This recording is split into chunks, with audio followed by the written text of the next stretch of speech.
ಹುಡುಕಾಟ ಪ್ರಾರಂಭಿಸಿದ್ದು within 2 hours ಒಳಗಡೆನೆ ಸೌಜನ್ಯ ಸಿಗ್ತಾಳೆ. ಆದ್ರೆ ಶವ ಆಗಿ ಅವಳ ಕೈಗಳನ್ನ ಅವಳದೇ ದುಪಟ್ಟ ಅಂಡ್ ID ಕಾರ್ಡ್ ಇಂದ ಮರಕ್ಕೆ ಕಟ್ಟಿರ್ತಾರೆ. And most brutal part is ಅವಳ ಯೋನಿ, ಅವಳ ಏನಿತ್ತು ಅದ್ರ ಒಳಗಡೆ 6 ಇಂಚ್ ಮಣ್ಣು ತುಂಬಿರ್ತಾರೆ. ಓ ಬಿಡಪ್ಪ, ನಮ್ ಪೊಲೀಸ್ ಅವ್ರಿಗೆ ತಮ್ಮ ಡ್ಯೂಟಿ ಮೇಲೆ ಎಷ್ಟೊಂದು ನಿಷ್ಠೆ ಇದೆ, ಒಂದೇ ದಿನದಲ್ಲಿ ಆರೋಪಿನ ಹಿಡಿದ್ಬಿಟ್ರಲ್ಲ ಅಂತ ಪೊಲೀಸ್ ಅವ್ರ ಮೇಲೆ ಫುಲ್ ಒಂಥರ ಹೊಗಳ್ತಾ ಇರ್ತಾರೆ. ಆದ್ರೆ ಪಾಪ ಜನರಿಗೆ ಎಲ್ಲಿ ಗೊತ್ತಿತ್ತು ಈ ಕೇಸ್ ನ ರಿಯಲ್ ಆರೋಪಿ ಬೇರೆ ಯಾರೋ ಇದಾರೆ, ಪೊಲೀಸ್ ಅವರೇ ಈ ಕೇಸ್ ನ ಮಿಸ್ಲೀಡ್ ಮಾಡೋದಕ್ಕೆ ಸುಮ್ನೆ ಸಂತೋಷ್ನ ಅರೆಸ್ಟ್ ಮಾಡಿದ್ದಾರೆ ಅಂತ. ಪೊಲೀಸ್ ಅವರು ಈ ಕೇಸ್ ಅಲ್ಲಿ ಕರಪ್ಟ್ ಆಗಿದ್ದಾರೆ, ಪೊಲೀಸ್ ಅವರೇ ಸತ್ಯ ಮುಚ್ಚಿಡ್ಲಿಕ್ಕೆ ಟ್ರೈ ಮಾಡ್ತಿದ್ದಾರೆ. ಹಾಗಾಗಿ ಈ ಕೇಸ್ ನ ಇನ್ಮುಂದೆ ಪೊಲೀಸ್ ಅವರಲ್ಲದೆ CBI ಅವರು ಇನ್ವೆಸ್ಟಿಗೇಷನ್ ಮಾಡಬೇಕು, ಈ ಕೇಸ್ ನ CBI ಒಪ್ಸಿ ಅಂತ ಅಗೇನ್ ಪ್ರೊಟೆಸ್ಟ್ ಗಳು ಸ್ಟಾರ್ಟ್ ಆಗ್ತವೆ. ಸೌಜನ್ಯ ಕೇಸ್ ಒಂದೇ ಅಲ್ಲ, ನಾರಾಯಣ ಹಾಗೂ ಯಮುನಾ ಕೇಸಲ್ಲೂ, ವೇದವಲ್ಲಿ ಕೇಸಲ್ಲೂ, ಆ ಬ್ಯಾಂಕ್ ಮ್ಯಾನೇಜರ್ ನ ಕೇಸಲ್ಲೂ ಹಾಗೂ ಪದ್ಮಲತಾ ಕೇಸಲ್ಲೂ ಸೀದಾ ಡೈರೆಕ್ಟ್ ಡೌಟ್ ಬರೋದೆ ಊರಿನ ಗೌಡ್ರ ಮೇಲೆ. ಸೌಜನ್ಯ ಕೇಸ್ ಬಿಟ್ಟು ಆ ಇನ್ನೊಂದು ಕೇಸ್ ಯಾವುದು, ಅದಕ್ಕೂ ಸಂತೋಷ್ಗೂ ಏನ್ ಸಂಬಂಧ, ಅದ್ರಲ್ಲಿ ಯಾಕೆ ಸಂತೋಷ್ನ ಪೊಲೀಸ್ ಅವರು ಫಿಟ್ ಮಾಡಿದ್ರು ಅಂತ ಪ್ರತಿಯೊಂದು ಹೇಳ್ತೀನಿ. ನಾನು ಈ ಚಾನೆಲ್ ನ ಸ್ಟಾರ್ಟ್ ಮಾಡ್ದಾಗಿಂದ one of the most requested video ಬಂದು ಸೌಜನ್ಯ ಕೇಸ್ ಬಗ್ಗೆ. ಸರಿ, ನಮ್ ದೂತ ಸಭೆಯ ಪ್ರಜೆಗಳು ಇಷ್ಟೊಂದು ಕೇಳ್ತಿದಾರಲ್ಲ, ಈ ಒಂದು ಕೇಸ್ ಬಗ್ಗೆ ವಿಡಿಯೋ ಮಾಡುವ ಅಂತ ಸೌಜನ್ಯ ಕೇಸ್ ಬಗ್ಗೆ ನಾನು ರಿಸರ್ಚ್ ಸ್ಟಾರ್ಟ್ ಮಾಡ್ದೆ. ಅಂಡ್ ಟ್ರಸ್ಟ್ ಮೀ, ಎಷ್ಟೊಂದು ಕಾಂಪ್ಲೆಕ್ಸ್ ಈ ಒಂದು ಕೇಸ್ ಇದೆ ಅಂತಂದ್ರೆ ನನ್ ತಲೆನೇ ಕೆಟ್ಬಿಡ್ತು. ಬಟ್ ಡೋಂಟ್ ವರಿ, ನಿಮ್ಗಂತೂ ಪ್ರತಿ ಒಂದನ್ನ ತುಂಬಾ ಸಿಂಪಲ್ ಆಗಿ ಅರ್ಥ ಮಾಡಿಸ್ತೇನೆ. ಅನ್ಕೊಳ್ಳಿ, ಒಂದು ಊರು, ಆ ಊರಲ್ಲಿ ಒಂದು ಗೌಡ್ರ ಕುಟುಂಬ ಇದೆ. ಅಂಡ್ ಆ ಗೌಡ್ರ ಕುಟುಂಬ ತುಂಬಾನೇ ಪವರ್ಫುಲ್, ಲೈಕ್ ನಾವು ಮೂವೀಸ್ ಅಲ್ಲಿ ನೋಡ್ತೀವಲ್ಲ ಹಂಗೆ. ಸೊ ಗೌಡ್ರು ಊರು ಬಂದು ಧರ್ಮಸ್ಥಳ ಅಂತ. ಆ ಒಂದು ಊರಲ್ಲಿ ಇವ್ರಿಗೆ ಸಖತ್ ಕಂಟ್ರೋಲ್ ಇರುತ್ತೆ. ಈವನ್ ಅದೇ ಒಂದು ರೀಜನ್ ಅಲ್ಲಿ ಇರುವಂತಹ ಒಂದು ತುಂಬಾನೇ ಪಾಪ್ಯುಲರ್ ದೇವಸ್ಥಾನನು ಸಹ ಇವರೇ ಕಂಟ್ರೋಲ್ ಮಾಡ್ತಿರ್ತಾರೆ. ಆ ಒಂದು ದೇವಸ್ಥಾನ ಇಂದ ಈ ಗೌಡ್ರ ಕುಟುಂಬಕ್ಕೆ ಎಷ್ಟೊಂದು ದುಡ್ಡು ಬರ್ತಾ ಇರುತ್ತೆ ಅಂತಂದ್ರೆ, ಅದೇ ದುಡ್ಡಲ್ಲಿ ಇವರು ಬೇಜನ್ ಪ್ರೈವೇಟ್ ಪ್ರೈಮರಿ ಅಂಡ್ ಹೈಸ್ಕೂಲ್ಸ್ ನ ಸ್ಥಾಪನೆ ಮಾಡಿರ್ತಾರೆ, ಬೇಜನ್ ಪ್ರೈವೇಟ್ ಮೆಡಿಕಲ್ ಕಾಲೇಜಸ್ ಇರ್ತವೆ, ಅಂಡ್ ಬೇಜನ್ ಪ್ರೈವೇಟ್ ದೊಡ್ಡ ಹಾಸ್ಪಿಟಲ್ಸ್ ಇರ್ತವೆ. ಒಟ್ಟಲ್ಲಿ ಹೇಳ್ಬೇಕು ಅಂತಂದ್ರೆ ದುಡ್ಡಿನ ಸುರಿಮಳೆ ಇವ್ರಿಗೆ. ನೋಡಿ, ನಮ್ಮ ಭಾರತ ದೇಶದಲ್ಲಿ ಒಂದು ಕಾನೂನಿದೆ, ದ ರಿಲಿಜಿಯಸ್ ಎಂಡೋಮೆಂಟ್ ಆಕ್ಟ್ 1863 ಅಂತ. ಬೇಸಿಕಲಿ ಈ ಒಂದು ಕಾನೂನು ಏನ್ ಹೇಳುತ್ತೆ ಅಂತಂದ್ರೆ, ಭಾರತದಲ್ಲಿ ಯಾವ್ದೆಲ್ಲ ಹಿಂದೂ ಟೆಂಪಲ್ಸ್ ಇದಾವೋ ಅವೆಲ್ಲ ಗವರ್ಮೆಂಟ್ ಪ್ರಾಪರ್ಟಿ. ಆ ಹಿಂದೂ ಟೆಂಪಲ್ಸ್ ನ ಮ್ಯಾನೇಜ್ಮೆಂಟ್ ಎಲ್ಲ ಗವರ್ಮೆಂಟ್ ಕೈಗೆ ಹೋಗಿ ಗವರ್ಮೆಂಟ್ ಡಿಸೈಡ್ ಮಾಡುತ್ತೆ ಆ ಮ್ಯಾನೇಜ್ಮೆಂಟ್ ಅಲ್ಲಿ ಯಾರ್ ಕೆಲ್ಸಕ್ಕೆ ಇರಬೇಕು, ಯಾರ್ ಕೆಲ್ಸಕ್ಕೆ ಇರಬಾರ್ದು, ಅಂಡ್ ಆ ಟೆಂಪಲ್ ಇಂದ ಬರ್ತಿರುವಂತಹ ಡೊನೇಷನ್ ಅಮೌಂಟ್ ನ ಏನ್ ಮಾಡಬೇಕು ಅಂತ. ಸೊ ಈ ಒಂದು ಕಾನೂನಿನ ಪ್ರಕಾರ ಗವರ್ಮೆಂಟ್ ಇಂಡಿಯಾದಲ್ಲಿರುವಂತಹ ಆಲ್ಮೋಸ್ಟ್ ಎಲ್ಲಾ ಹಿಂದೂ ಟೆಂಪಲ್ಸ್ ನ ತನ್ನ ಕಂಟ್ರೋಲ್ ಅಲ್ಲಿ ತಗೋತಾ ಇರ್ಬೇಕಾದ್ರೆ ಗವರ್ಮೆಂಟ್ ಅಫಿಷಿಯಲ್ಸ್ ಧರ್ಮಸ್ಥಳ ಶ್ರೀ ಮಂಜುನಾಥ ದೇವಸ್ಥಾನಕ್ಕೂ ರೀಚ್ ಔಟ್ ಮಾಡ್ತಾರೆ. ಅಂಡ್ ಆಗ ಇಷ್ಟು ದಿನ ಟೆಂಪಲ್ ನ ಕಂಟ್ರೋಲ್ ಮಾಡ್ತಿದ್ದಂತಹ ಆ ಗೌಡ್ರ ಕುಟುಂಬ ಏನ್ ಹೇಳುತ್ತೆ ಗೊತ್ತಾ, ಇಲ್ಲ ಇದು ಹಿಂದೂ ಟೆಂಪಲ್ ಅಲ್ಲ, ಇದು ಜೈನ್ ಫ್ಯಾಮಿಲಿಗೆ ಬಿಲಾಂಗ್ ಮಾಡುವಂತಹ ಒಂದು ಪ್ರೈವೇಟ್ ಟೆಂಪಲ್ ಅಂತ ಹೇಳ್ತಾರೆ. ನಾನು ಇಷ್ಟು ದಿನ ಧರ್ಮಸ್ಥಳ ಶ್ರೀ ಮಂಜುನಾಥ ದೇವಸ್ಥಾನ ಒಂದು ಹಿಂದೂ ಟೆಂಪಲ್ ಅಂತ ಅನ್ಕೊಂಡಿದ್ದೆ. ಆದ್ರೆ ಈಗಷ್ಟೇ ನನಗೂ ಗೊತ್ತಾಗಿದ್ದು ಇದು ಹಿಂದೂ ಟೆಂಪಲ್ ಅಲ್ಲ, ಇದು ಒಂದು ಜೈನ್ ಫ್ಯಾಮಿಲಿಗೆ ಬಿಲಾಂಗ್ ಮಾಡುವಂತಹ ಪ್ರೈವೇಟ್ ಜೈನ್ ಟೆಂಪಲ್ ಅಂತ. ಸೊ ಹೀಗಾಗಿ ಗವರ್ಮೆಂಟ್ ಅಫಿಷಿಯಲ್ಸ್ ಏನೂ ಮಾಡಕ್ಕಾಗದೆ ಇವತ್ತಿನವರೆಗೂ ಈ ಒಂದು ಧರ್ಮಸ್ಥಳ ಶ್ರೀ ಮಂಜುನಾಥ ದೇವಸ್ಥಾನನ ಒಂದು ಪ್ರೈವೇಟ್ ಟ್ರಸ್ಟ್ ನಡೆಸ್ಕೊಂಡು ಹೋಗ್ತಿದೆ. ಅಂಡ್ ಆ ಪ್ರೈವೇಟ್ ಟ್ರಸ್ಟ್ ನ ಓನರ್ ಯಾರು, ಅದೇ ಗೌಡ್ರ ಕುಟುಂಬ. ನೋಡಿ, ನಾನು ಈ ವಿಡಿಯೋದಲ್ಲಿ ಯಾರ್ದನ್ನು ರಿಯಲ್ ನೇಮ್ಸ್ ನ ಬಳಸ್ತಿಲ್ಲ. ಪ್ರೀವಿಯಸ್ಲಿ ಬೇರೆ ಯೂಟ್ಯೂಬರ್ಸ್ ತಮ್ಮ ವಿಡಿಯೋಸ್ ಅಲ್ಲಿ ರಿಯಲ್ ನೇಮ್ಸ್ ನ ಬಳಸಿದ್ದಾರೆ ಅನ್ನೋ ಒಂದೇ ಒಂದು ಕಾರಣಕ್ಕೆ ಅವ್ರ ವಿಡಿಯೋಸ್ ನ ಡಿಲೀಟ್ ಮಾಡಿಸಿದ್ದಾರೆ. ಸೊ ಅವ್ರ ಜೊತೆ ಆಗಿದ್ದು ನನ್ ಜೊತೆ ಆಗೋದ್ ಬೇಡ, ಸತ್ಯ ಮುಚ್ಚೋಗೋದು ನನ್ಗಿಷ್ಟ ಇಲ್ಲ. ಹಾಗಾಗಿ ನಾನಿಲ್ಲಿ ರಿಯಲ್ ನೇಮ್ಸ್ ನ ಬಳಸ್ತಿಲ್ಲ. ಆದ್ರೆ ನಾನು ಯಾರನ್ನ ಪಾಯಿಂಟ್ ಔಟ್ ಮಾಡಿ ಹೇಳ್ತಿದ್ದೀನಿ ಅನ್ನೋದು ಮಾತ್ರ ನಿಮಗೆ ತುಂಬಾ ಕ್ಲಿಯರ್ಲಿ ಅರ್ಥ ಆಗುತ್ತೆ. Don't worry.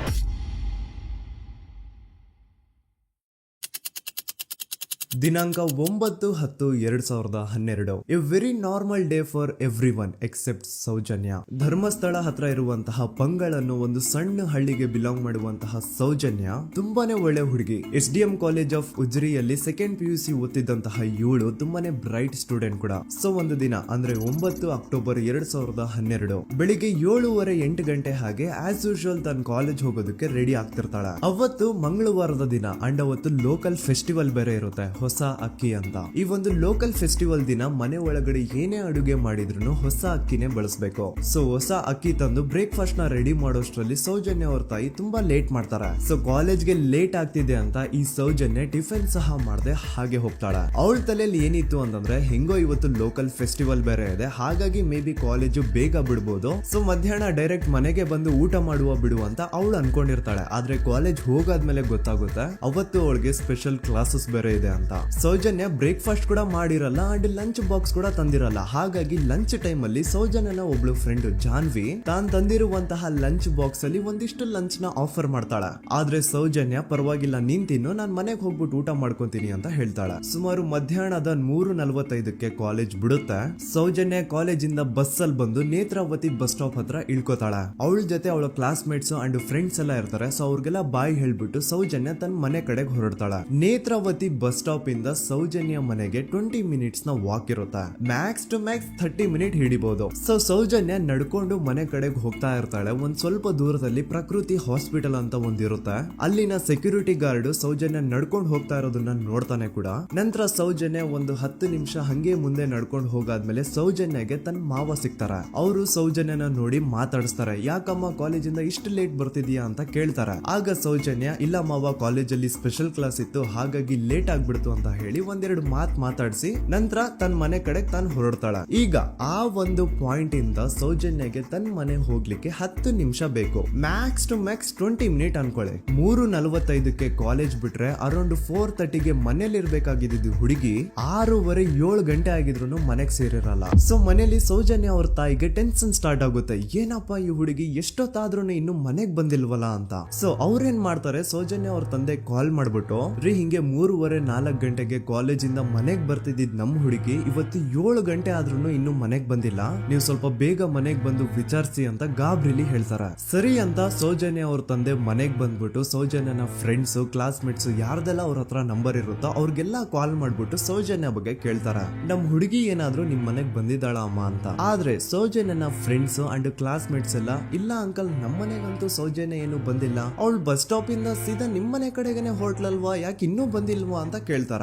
ಆಗ ಸೌಜನ್ಯ ಅವ್ರ ತಂದೆ ಇಲ್ಲಮ್ಮ ಬಂದಿಲ್ಲ ಹಾಗಾಗಿನೇ ಕಾಲ್ ಮಾಡಿರೋದು ಅಂತ ಹೇಳಿ ಕಾಲ್ ಕಟ್ ಮಾಡ್ತಾರ. ದೆನ್ ಸೌಜನ್ಯ ಅವ್ರ ತಂದೆ ಸೌಜನ್ಯ ಅವ್ರ ಮಾವ ಕಾಲ್ ಮಾಡ್ತಾರ. ಅಳಿಯ ಎಲ್ಲಿದ್ಯಾ, ನನ್ ಮಗಳು ಇನ್ನು ಮನೆಗ್ ಬಂದಿಲ್ಲ, ನೀನೇನಾದ್ರೂ ಅವಳನ್ನ ನೋಡ್ದ ಅಂತ ಕೇಳ್ತಾರ. ಆ ಕಡೆಯಿಂದ ಅವರು ಸೌಜನ್ಯನ ಮಾವ ಹೇಳ್ತಾರೆ, ಹ್ಞೂ ನಾನ್ ನೋಡ್ದೆ, 4:15 ಹಾಗೆ ಆ ಹುಡುಗಿ ಕಾಲೇಜಿಂದ ಬರ್ಬೇಕಾದ್ರೆ ನನಗ್ ಕಾಣಿಸಿದ್ಲು, ನಾನ್ ಸ್ವಲ್ಪ ಮಾತಾಡ್ದೆ ಅವಳ ಹತ್ರ, ಅದಾದ್ಮೇಲೆ ಅವಳು ಮನೆ ಕಡೆ ಹೋದ್ಲಲ್ಲ, ಯಾಕೆ ಇನ್ನೂ ಬಂದಿಲ್ವಾ ಅಂತ ಅವರೇ ಉಲ್ಟಾ ಕ್ವಶನ್ ಕೇಳ್ತಾರ. ಈ ಕಡೆ ಸೌಜನ್ಯ ಅವ್ರ ತಂದೆ ಇಲ್ಲ 7 ಗಂಟೆ ಆದ್ರೂ ಮಗು ಇನ್ನು ಮನೆಗ್ ಬಂದಿಲ್ಲ, ನಮ್ಗೆ ಯಾಕೋ ತುಂಬಾ ಗಾಬರಿ ಆಗ್ತಿದೆ, ನೀನೊಂದ್ ಕೆಲ್ಸ ಮಾಡು, ನಮ್ಮವ್ರನ್ನೆಲ್ಲ ಸೇರ್ಸು, ಎಲ್ರೂ ಸೇರಿ ಹುಡುಕುವ ಅವಳನ್ನ ಅಂತ ಸುಮಾರು ರಾತ್ರಿ 7 ಗಂಟೆಯಿಂದ ಹಿಡಿದು 11 ಗಂಟೆವರೆಗೂ ಸೌಜನ್ಯನ ಮನೆಯವರು ಅಂಡ್ ಊರಿನ ಜನ 200-300 ಜನ ಸೇರ್ಕೊಂಡು ಸೌಜನ್ಯನ ಹುಡುಕ್ತಾರೆ. ಆದ್ರೆ ಸೌಜನ್ಯನ ಒಂದು ಸುಳಿವು ಸಿಗಲ್ಲ. ಸೊ ಕೊನೆಗೆ ಸಹಾಯ ಕೇಳ್ತಾ ರಾತ್ರಿ 11 ಗಂಟೆ ಹಾಗೆ ಸೌಜನ್ಯನ ತಂದೆ ತಾಯಿ ಅಂಡ್ ಊರಿನ ಜನ ಎಲ್ಲ ಬೆಳ್ತಂಗಡಿ ಪೊಲೀಸ್ ಸ್ಟೇಷನ್ ಹತ್ರ ಹೋಗ್ತಾರ. ಅಲ್ಲಿ ಪೊಲೀಸ್ ಅವ್ರ ಹತ್ರ ಕಾಲೇಜ್ ಹೋಗಿದ್ ನಮ್ ಹುಡುಗಿ ಇಷ್ಟೊತ್ತಾದ್ರೂ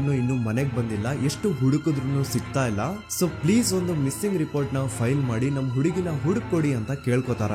ಆದ್ರೆ ಪೊಲೀಸ್ ಅವರು ಒಪ್ಪಲ್ಲ. ಇಲ್ಲ ಯಾವುದೇ ಪರ್ಸನ್ ಮಿಸ್ಸಿಂಗ್ ಆದ್ರೆ ಆಫ್ಟರ್ 24 ಅವರ್ಸ್ ಆದ್ಮೇಲೆನೆ ರಿಪೋರ್ಟ್ ಫೈಲ್ ಮಾಡಕ್ಕಾಗೋದು. ಸೊ ನೀವ್ ಒಂದ್ ಕೆಲ್ಸ ಮಾಡಿ, ಈಗ ಮನೆಗ್ ಹೋಗಿ ನಾಳೆ ಬೆಳಿಗ್ಗೆವರೆಗೂ ನೋಡಿ, ನಾಳೆ ಬೆಳಿಗ್ಗೆವರೆಗೂ ನಿಮ್ ಮಗಳು ನಿಮ್ ಮನೆಗ್ ಬಂದಿಲ್ಲ ಅಂತಂದ್ರೆ ಆಗ ಬಂದ್ಬಿಟ್ಟು ಮಿಸ್ಸಿಂಗ್ ರಿಪೋರ್ಟ್ ನ ಫೈಲ್ ಮಾಡಿಸಿ ಅಂತ ಹೇಳಿ ಕಳಿಸ್ತಾರ.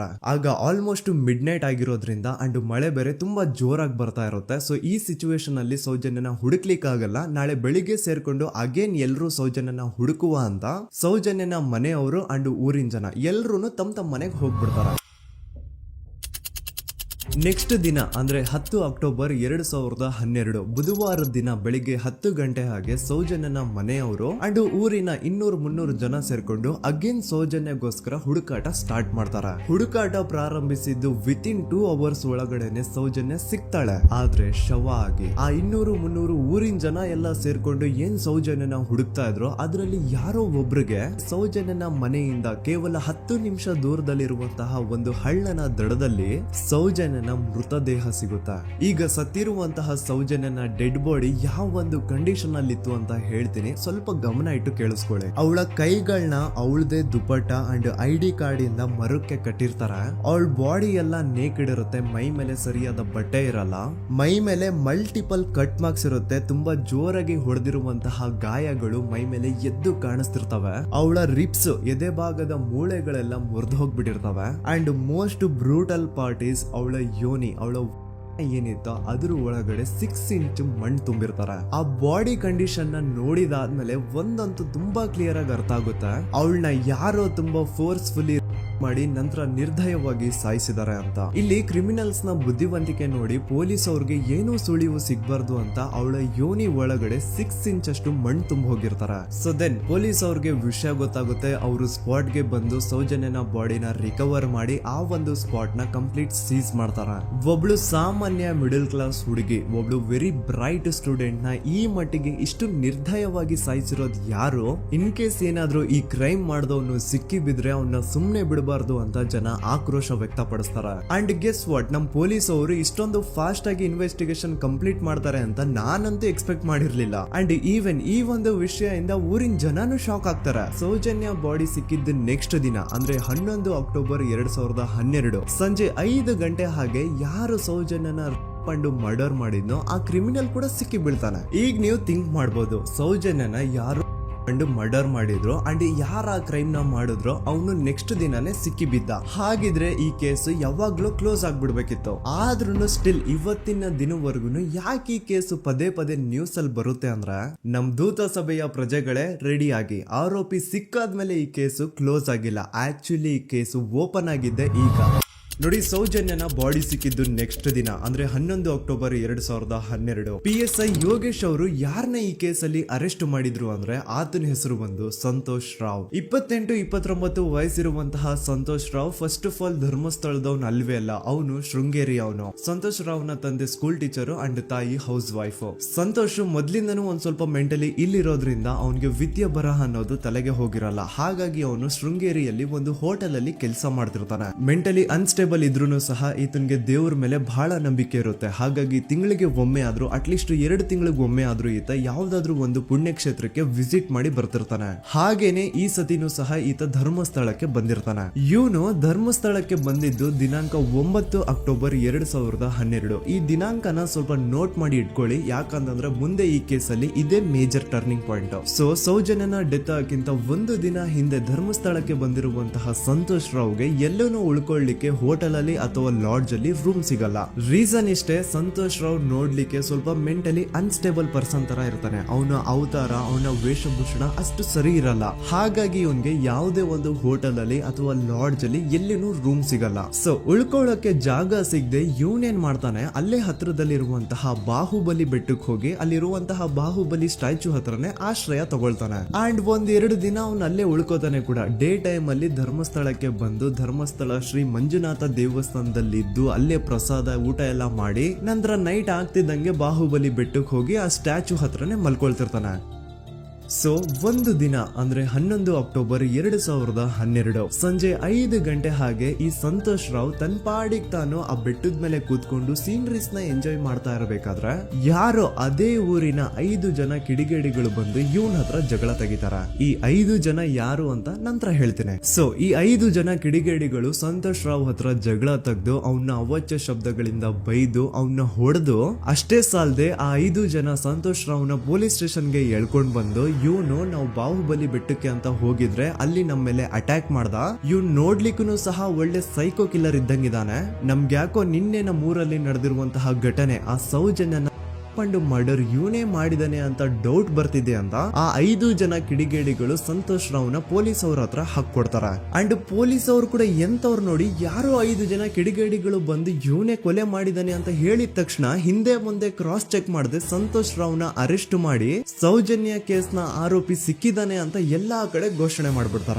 ಜನರಿಗೆ ಈ ಕಡೆ ಒಂಥರ ನೆಮ್ಮದಿ, ಓ ಬಿಡಪ್ಪ ನಮ್ ಪೊಲೀಸ್ ಅವ್ರಿಗೆ ತಮ್ಮ ಡ್ಯೂಟಿ ಮೇಲೆ ಎಷ್ಟೊಂದು ನಿಷ್ಠೆ ಇದೆ, ಒಂದೇ ದಿನದಲ್ಲಿ ಆರೋಪಿನ ಹಿಡಿದ್ಬಿಟ್ರಲ್ಲ ಅಂತ ಪೊಲೀಸ್ ಅವ್ರ ಮೇಲೆ ಫುಲ್ ಒಂಥರ ಹೊಗಳ್ತಾ ಇರ್ತಾರೆ.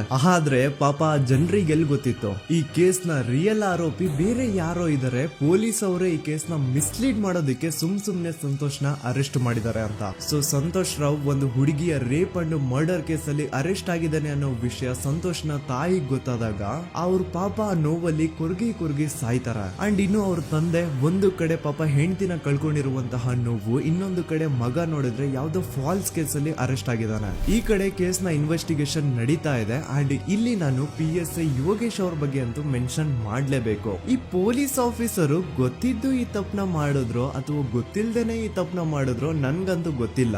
ಸೊ ಇವ್ರು ಏನ್ ಮಾಡ್ತಾರೆ ಅಂತಂದ್ರೆ, ಸೌಜನ್ಯನ ಬಾಡಿನ ಪೋಸ್ಟ್ ಮಾರ್ಟಮ್ ಗೆ ಕಳಿಸಿದಾಗ ಡಾಕ್ಟರ್ಸ್ ಹಂಗೋ ಹಿಂಗೋ ಮಾಡಿ ಇಂದ ಕೆಲವೊಂದು ಸ್ಪರ್ಮ್ ನ ಸ್ಯಾಂಪಲ್ಸ್ ಕಲೆಕ್ಟ್ ಮಾಡ್ತಾರ. ಅದನ್ನ ಅವರು PSI ಯೋಗೇಶ್ಗೆ ಕೊಟ್ಟು ಇದನ್ನ ವಿತಿನ್ 72 ಅವರ್ಸ್ ಒಳಗಡೆ ಇನ್ನೊಂದು ಲ್ಯಾಬ್ ಗೆ ಸಬ್ಮಿಟ್ ಮಾಡಿ ಅಂತ ತುಂಬಾ ಕ್ಲಿಯರ್ ಆಗಿ ಹೇಳ್ತಾರೆ. ಆದ್ರೆ PSI ಯೋಗೇಶ್ ಆ ಸ್ಪರ್ಮ್ ಸ್ಯಾಂಪಲ್ಸ್ ನ ವಿತಿನ್ 72 ಅವರ್ಸ್ ಒಳಗಡೆ ಲ್ಯಾಬ್ ಕಳ್ಸೋದಿರ್ಲಿ, ಅದನ್ನ 12 ದಿನ ಆದ್ಮೇಲೆ ಲ್ಯಾಬ್ ಕಳಿಸ್ತಾರ. ಅಷ್ಟೊತ್ತಿಗೆ ಆಲ್ರೆಡಿ ಆ ಸ್ಪರ್ಮ್ ಸ್ಯಾಂಪಲ್ಸ್ ಗೆಲ್ಲ ಫಂಗಸ್ ಹಿಡಿದು ಅದು ಅನ್ಫಿಟ್ ಫಾರ್ ಟೆಸ್ಟಿಂಗ್ ಅಂತ ಬರುತ್ತೆ. ಈಗ ನೀವೇ ಹೇಳಿ, ಎಂತ ಡಂಬೆಸ್ಟ್ ಪರ್ಸನ್ ಪೊಲೀಸ್ ಆಫೀಸರ್ ಆಗಿದ್ರು ಅವನ ಹತ್ರ ಒಂದು ಮರ್ಡರ್ ಕೇಸ್ ಬಂದಾಗ ಅವನ ಹತ್ರ ಇರೋ ಮೇನ್ ಸಾಕ್ಷಿನೇ, ಮೇನ್ ಎವಿಡೆನ್ಸ್ ಆ ಹುಡುಗಿಯ ಇಂದ ಕಲೆಕ್ಟ್ ಆಗುವಂತಹ ಸ್ಪರ್ಮ್ ಸ್ಯಾಂಪಲ್ಸ್. ಸೊ ಅದನ್ನ ಮೊದಲು ಲ್ಯಾಬ್ ಕಳಿಸಿ ಅದನ್ನ ಐಡೆಂಟಿಫೈ ಮಾಡೋದು ಪೊಲೀಸ್ ಅವರ ಫಸ್ಟ್ ಡ್ಯೂಟಿ. ಆದ್ರೆ ಇಲ್ಲಿ PSI ಯೋಗೇಶ್ ಅವರು ಇದನ್ನೇ ಮರ್ತು ಹೋದ್ರು ಅಂತ ನೋಡಿ. ಯಾವುದೇ ಒಂದು ಕೇಸ್ ಅಲ್ಲಿ ಪೊಲೀಸ್ ಅವರು ಆದಷ್ಟು ಎವಿಡೆನ್ಸ್ ನ ಕಲೆಕ್ಟ್ ಮಾಡೋದಕ್ಕೆ ಟ್ರೈ ಮಾಡ್ತಾರ.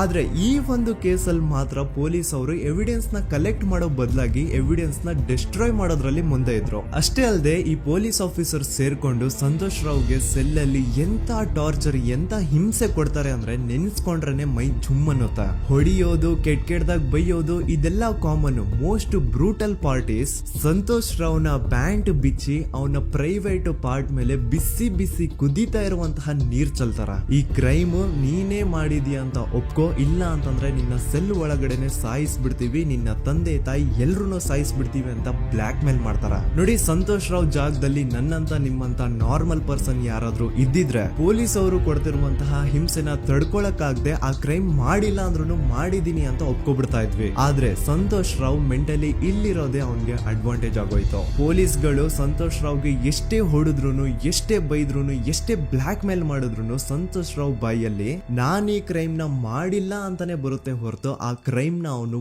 ಒಪ್ಕೊಳ್ಳೋದೇ ಇಲ್ಲ. ದೆನ್ ಕೋರ್ಟ್ ಟ್ರಯಲ್ಸ್ ಸ್ಟಾರ್ಟ್ ಆಗುತ್ತೆ. ಈ ಕ್ರೈಮ್ ನ ಸಂತೋಷೇ ಮಾಡಿದಾನೆ ಅಂತ ಸೌಜನ್ಯ ಕಡೆಯ ಲಾಯರ್ ವಾದ ಮಾಡ್ತಾನೆ. ಅದಕ್ಕೆ ಆಪೋಸಿಟ್ ಆಗಿ ಸಂತೋಷ್ ರಾವ್ ಕಡೆಯಿಂದ ಒಬ್ರು ಲಾಯರ್ ಇಲ್ಲ, ಸಂತೋಷ್ ರಾವ್ ಈ ಕ್ರೈಮ್ ನ ಮಾಡ್ಲಿಕ್ಕೆ ಸಾಧ್ಯನೇ ಇಲ್ಲ ಅಂತ ವಾದ ಮಾಡ್ತಿರ್ತಾರೆ. ಅಂಡ್ ಕೋರ್ಟ್ ಇಂದ ಆಚೆಗಡೆ ಸಂತೋಷ್ ರಾವ್ ನ ಅಗೇನ್ಸ್ಟ್ ಸ್ಟೂಡೆಂಟ್ಸ್ ಪ್ರೊಟೆಸ್ಟ್ ನಡೆಯುತ್ತೆ, ಪಬ್ಲಿಕ್ ಪ್ರೊಟೆಸ್ಟ್ ನಡೆಯುತ್ತೆ. ಅರೆಸ್ಟ್ ಆಗಿರುವಂತಹ ಸಂತೋಷ್ ರಾವ್ಗೆ ಗಲ್ಲಿಗೇರಿಸ್ರಿ ಅಂತ ಅವ್ರು ಡಿಮ್ಯಾಂಡ್ ಮಾಡ್ತಿರ್ತಾರೆ. ಸೊ ಹೀಗೆ ಒಂದು 2-3 ವರ್ಷ ಕಳೆದು ಹೋಗುತ್ತೆ. ನಂತರ ಒಂದು ಕೋರ್ಟ್ ಟ್ರಯಲ್ ಅಲ್ಲಿ ಸಂತೋಷ್ ರಾವ್ ಪರವಾಗಿ ಹೋರಾಡ್ತಿದ್ದಂತಹ ಲಾಯರ್ ಯಾಕೆ ಈ ಕೇಸ್ ಅಲ್ಲಿ ಸಂತೋಷ್ ಆರೋಪಿ ಅಲ್ಲ ಅಂತ ಪ್ರೂವ್ ಮಾಡ್ಲಿಕ್ಕೆ ಕೆಲವೊಂದು ಪಾಯಿಂಟ್ಸ್ ನ ಮುಂದೆ ಇಡ್ತಾರೆ. ಅದೇನಂತಂದ್ರೆ, ಮೊದಲನೇದಾಗಿ ಸಂತೋಷ್ ರಾವ್ ಈ ಕ್ರೈಮ್ ನ ಮಾಡಿದಾನೆ ಅಂತ ಒಬ್ರು ಒಂದೂನು ಐ ವಿಟ್ನೆಸ್ ಇರಲ್ಲ. ಇನ್ನೊಂದೇನು ಅಂತಂದ್ರೆ, ಯಾವೊಂದು ಕಂಡೀಷನ್ ಅಲ್ಲಿ, ಯಾವೊಂದು ಬ್ರೂಟಲ್ ಕಂಡೀಷನ್ ಅಲ್ಲಿ ಸೌಜನ್ಯನ ಬಾಡಿ ಸಿಕ್ಕಿತ್ತೋ ಅದನ್ನ ಗಮನದಲ್ಲಿಟ್ಕೊಂಡು ಸ್ವಲ್ಪ ಪ್ರಾಕ್ಟಿಕಲ್ ಆಗಿ ಥಿಂಕ್ ಮಾಡಿದ್ರೆ ಆ ಒಂದು ಭೀಕರ ಕ್ರೈಮ್ ನ ಒಬ್ನೇ ಮಾಡ್ಲಿಕ್ಕೆ ಸಾಧ್ಯನೇ ಇಲ್ಲ. ಇನ್ನೊಂದು ಪಾಯಿಂಟ್ ಏನು ಅಂತಂದ್ರೆ, ಸೌಜನ್ಯನ ಇಂದ ಪೊಲೀಸ್ ಅವ್ರಿಗೆ ಯಾವುದೇ ಸ್ಪರ್ಮ್ ಸ್ಯಾಂಪಲ್ ಸಿಗ್ಬಾರ್ದು ಅಂತ